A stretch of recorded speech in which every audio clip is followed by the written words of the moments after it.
Okay, so this is part 5 of the data processing in Chromeleon series.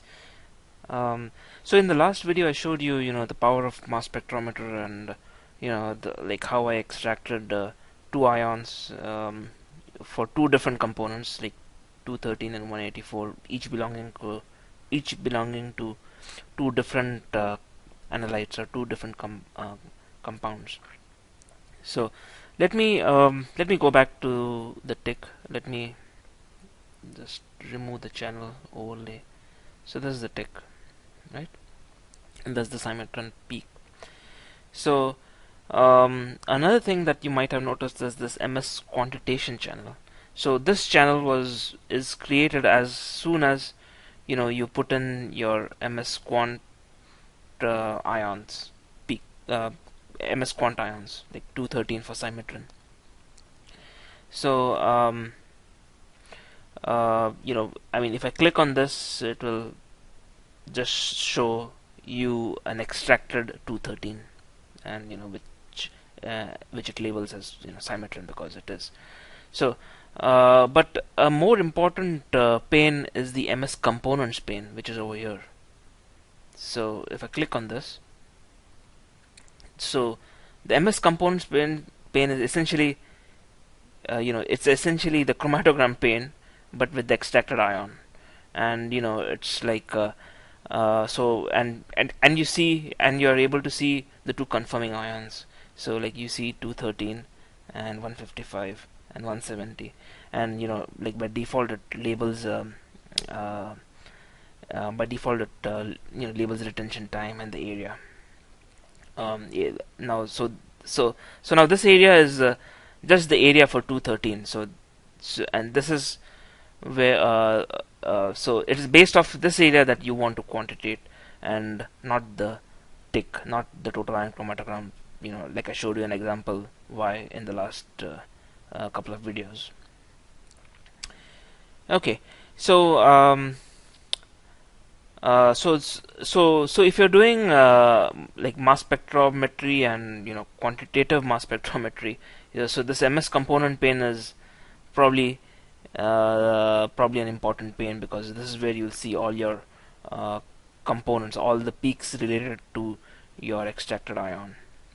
So now let's do this. Let's create a like a calibration curve.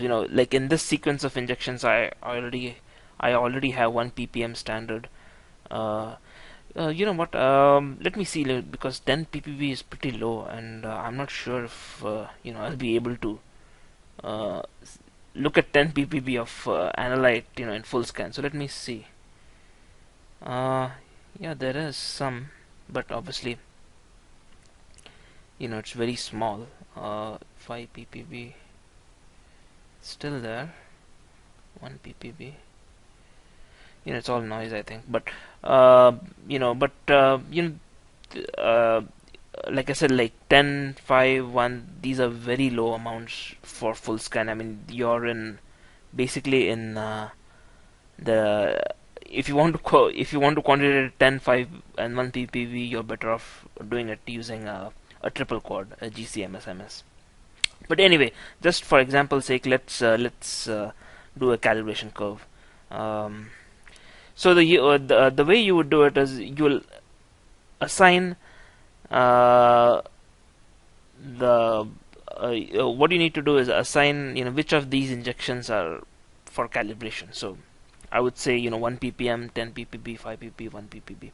I'm pretty sure that the calibration curve is not going to look too pretty. It's not going to be very linear. But let's see. I don't know. So the way you would do it is generally I will. This is the way I do it. There are other ways of doing it. Generally, I'll go to the console, and the type over here, the type column, I will just do it as calibration standard. So I want 1 ppm as calibration standard. I want 10 ppb as calibration standard. Let's see if I can do this fill down. Okay, there we go. And then I will put in the levels. So this is, you have to create a new level. So this is the first level, this is again, I want to create a new level. This is the second level of calibration, third level, fourth level. Okay, and now let's save this. Okay, so it saves it, and now let's go back to your to the sequence. So as soon as I did that in the console, it automatically created these levels, level 1, level 2, level 3, level 4, but I need to fill out, I need to put in the levels itself. So this is like 1 ppm. So to keep all the units constant, I'm going to say 1000 ppb. Okay, 1000. Level 2 is this one, so that's 10. So 10. This is level 3, so that's 5. This is level 4, so that's 1. Okay, and the units are ppb.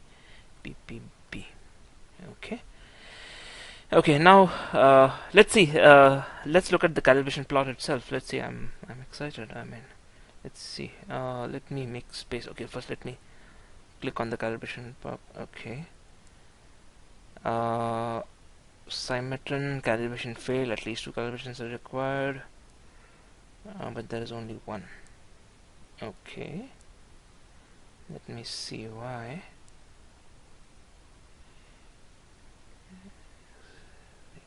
Failed.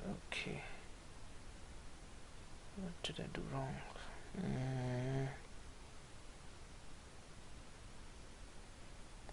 So this is quantitating on the tick.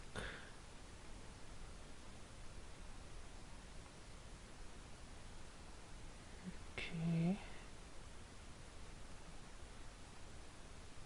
there's only 1, so it shows the 1 over here. Now let's try and figure out why it's not showing the others.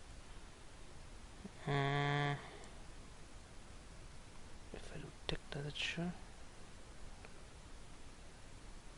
That's funny. Oh, okay. I think I think the reason was because I had not clicked out of it.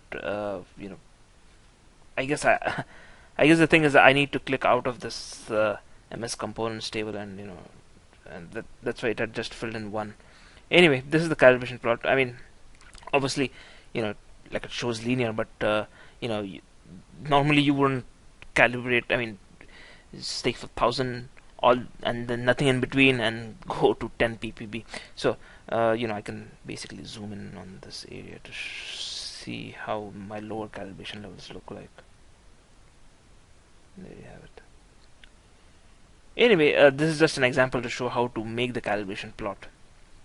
And this is obviously an external calibration, because I mean, if you had internal, then you would choose internal, so you can choose it over here. So let me double click on this to show you the options. So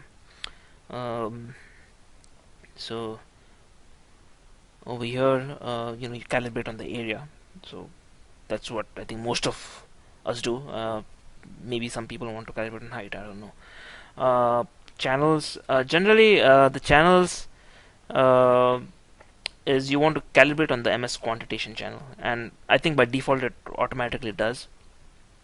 Okay, and the standard method, so this is an external calibration. So if we had an internal calibration, we would use internal calibration, then we have to select another component as internal, as your internal standard internal standard calibration. Okay, so let me close this. So hopefully you learned how to create a calibration plot. So now when you have an unknown sample, you'll automatically get the results based off this calibration plot over here. So if I had another injection which was like unknown, right? So and then I would go to interactive results, and let me make some space because it's getting crowded. Okay, so if I had an unknown mixture over here, the next line, it would automatically show me the area and the amount automatically. So basically, I mean, this is very useful. I mean, most of the times, I've seen many people just copy this area, go to an Excel sheet, put those areas in, and draw their own calibration plot. But there's no need to do that. There's no need to do that. You can do this all within this Chromeleon. So and you will get the correct amounts. So let me stop this video over here, and then we can continue afterwards. Okay.